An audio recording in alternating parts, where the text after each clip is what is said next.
بسم اللہ الرحمن الرحیم۔ السلام علیکم میرے پیارے دوستوں اور بھائیوں، یہ بات تو کم و بیش سبھی جانتے ہیں کہ سب سے پہلے انسان سیدنا حضرت آدم علیہ السلام ہیں۔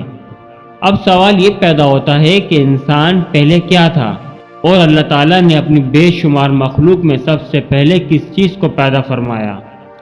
آئیے اس سوال کا جواب قرآن و حدیث سے حاصل کریں، کیونکہ مسلمان کی رہنمائی کے لیے روشنی کے یہی دو مینار ہیں۔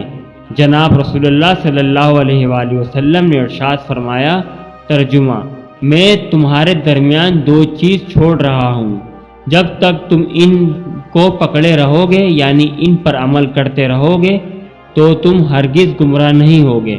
ایک اللہ کی کتاب قرآن مجید، دوسرے رسول اللہ صلی اللہ علیہ وآلہ وسلم کی سنت۔ لہذا آئیے ہم سب سے پہلے قرآن کریم سے رہنمائی حاصل کریں۔ ارشاد خداوندی ہے کہ ترجمہ: اور وہی ہے جس نے بنائے آسمان اور زمین 6 دن میں، اور تھا اس کا عرش پانی پر، یعنی آسمان و زمین کی پیدائش سے پہلے پانی مخلوق ہوا۔ ترجمہ: اور بنائی ہم نے پانی سے ہر ایک جاندار چیز۔